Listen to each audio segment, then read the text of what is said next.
Okay, so in the last video, we talked about not just how to lose weight, but how to keep it off, how to sustain it. Because I find that's what a lot of people don't talk about. Talk about all kinds of ways to lose it.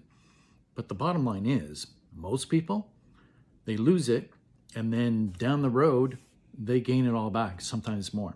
So I'm about losing the weight and keeping it off and sustaining, the weight that you want to. And one of the things that I talked about was how to do that by a certain amount of exercise, what kind of exercise, what kind of cardio, because you don't have to do a lot of cardio, not a whole lot, unless you're training for a marathon, and talked about protein, because protein is key. If you don't have enough protein in your diet, you're not going to grow the lean muscle that you need. And again, if you didn't see the last video, I was talking about if you don't have enough lean muscle mass, then you're not going to have your metabolism moving fast at all, because our bodies are governed from fat to muscle ratio. So you need to exercise and have enough protein to grow lean muscle. The more lean muscle, the faster your metabolism, the more you burn calories. It's almost like cheating. Okay? So I went over a little bit about protein and how much to have. So you know, the amount of protein that you really need is a kind of a 1-to-1 ratio. Everyone's got their own theories and whatnot, but I've been doing this a good side of 40 years, and I'm a former bodybuilder, so I understand that quite well. And so the 1-to-1 ratio is 1 gram of protein per gram of weight. Now that weight is not how much you weigh now if you're overweight. Okay, so if you're at your ideal weight, then fine. But if you're overweight and you're wanting to lose, then you don't use that poundage as your 1-to-1 ratio. So I'll give you an example. If you're supposed to, let's pretend you're supposed to weigh 130, but right now you weigh 150. You don't have 150 grams of protein. You have the 130 grams of protein, because that's the ideal weight you want to be at. So you don't want to overeat protein in that sense, because it's just all, it's a waste. So 1-to-1 ratio, 1 gram of protein per pound of weight that you are wanting to be. Now, a lot of people might say, well, I don't know what weight I should be. Bottom line is, if you can remember time when you were pretty much at a good weight or close to an ideal weight for your size and your body, just pick that. And it doesn't have to be exact, so long as it's close, that's what you go for. As far as cardio, yeah, you don't need a lot of cardio, as I said, unless you're training for a marathon.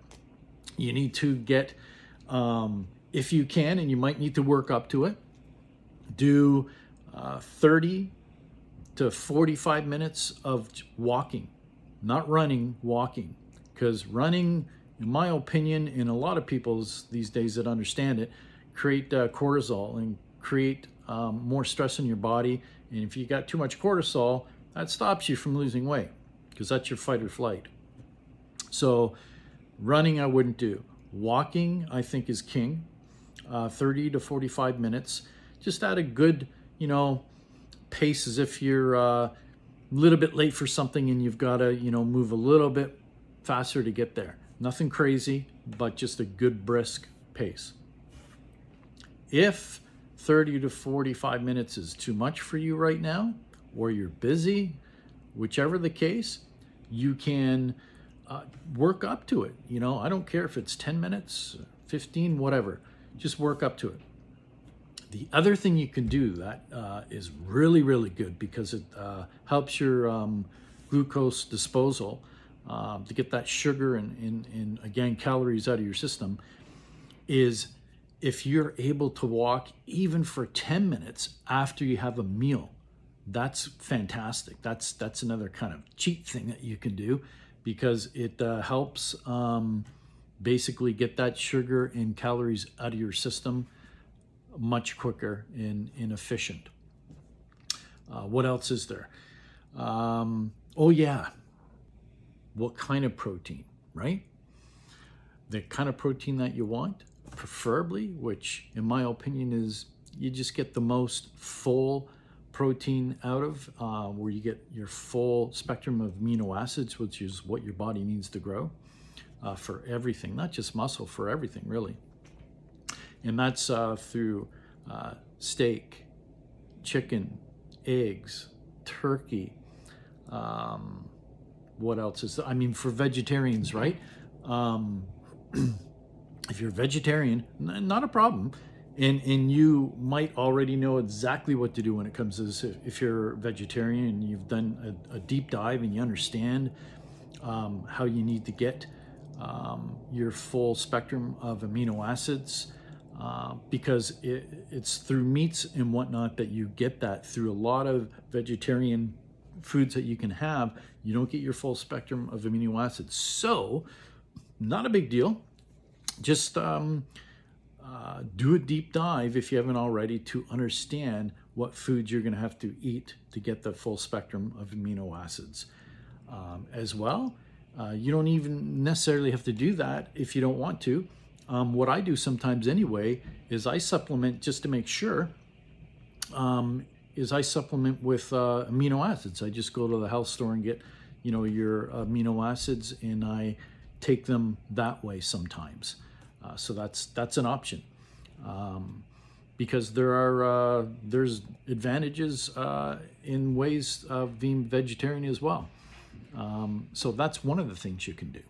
One of the other things that I mentioned was, besides the cardio that we went over, was your exercising in the way of what to do. So basically, working out weight resistance training is king. That's how you're going to grow your lean muscle tissue. And a lot of people think it's got to be hard, grueling workouts. It doesn't.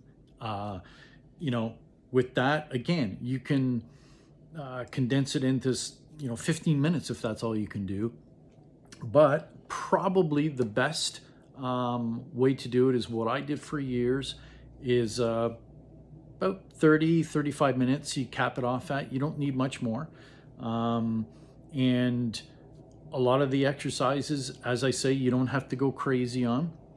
Just pick a weight, and it might take a little bit to get used to it, but pick a weight that it's not super easy, where you could do 100 arm curls of something, which is not going to do a whole lot for muscle growth. But pick something that, you have a bit of a challenge getting through 8 to 10 reps. Okay. And then, at that point, you picked a pretty good weight. And there's all various things. And in my program, I have marked down, what to do, the exercises and all that sort of jazz. So if you end up doing the program, it's all in there for you. You'll know what to do. But just quickly, squats are really good because it's a huge muscle. Back exercises, those sorts of muscles are big muscles, and doing some squats and pull-ups and all that kind of stuff is really good because it's big muscles. And as I say, 30 to 35 minutes tops. It's all in the program. As far as that goes, I'm curious, have you done all kinds of programs in the past? Have you just done, a few or none? Put in the comments. I really like to know how many programs and stuff you've been through at this point. Just put a number or whatever, and subscribe so you can keep getting this information, because I try to put out quality stuff, no nonsense stuff, and I have freebies there that you can get, like with the whole program and everything, so you can know that this stuff works and it's really good. What else is there? Oh yeah, there is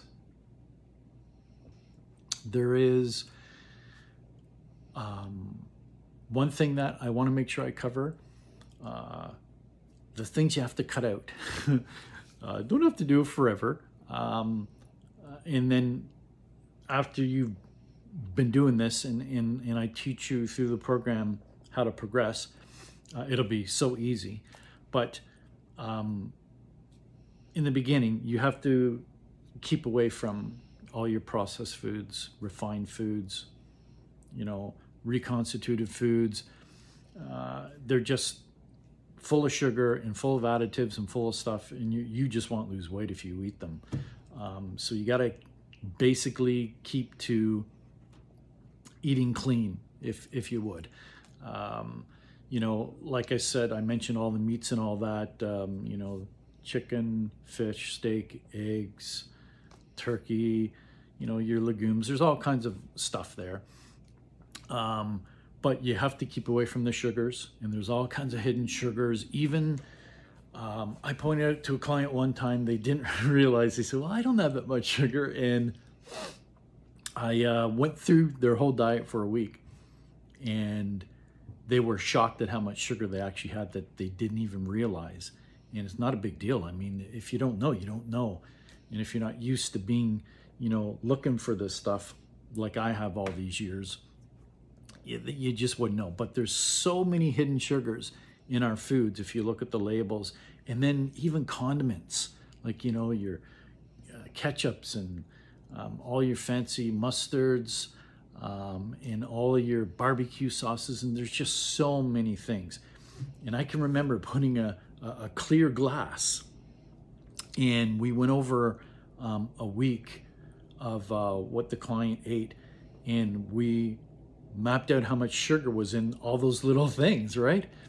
And at the end of the session, it was like that glass was 3/4 full of sugar. And I said, that's what you're having in about a week.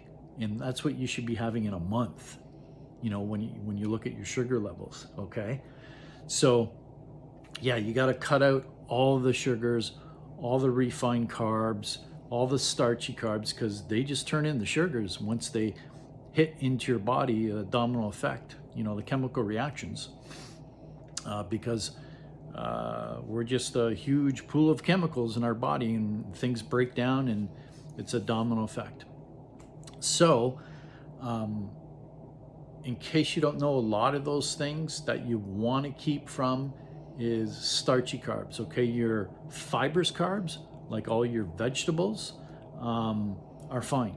You can have as much of your fibrous carbs, veggies, as you want. But the starchy carbs were, you probably know them, your breads, your rice, pasta, just all that stuff. And then of course, fast foods and all the stuff I talked about. You gotta keep away from those.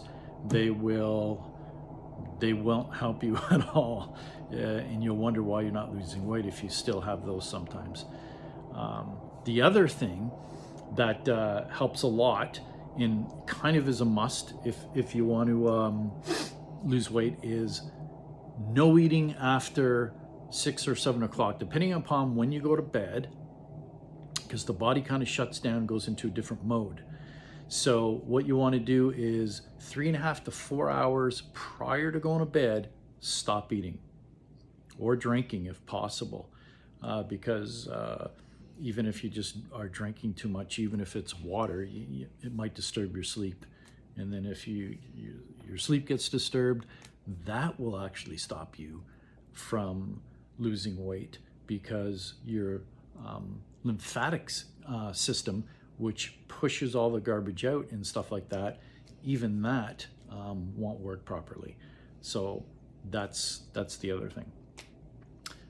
Okay, in the next video, we'll cover more stuff to just put it all together so much better for you, so you can, as I say, not just lose weight, but keep it off and sustain it.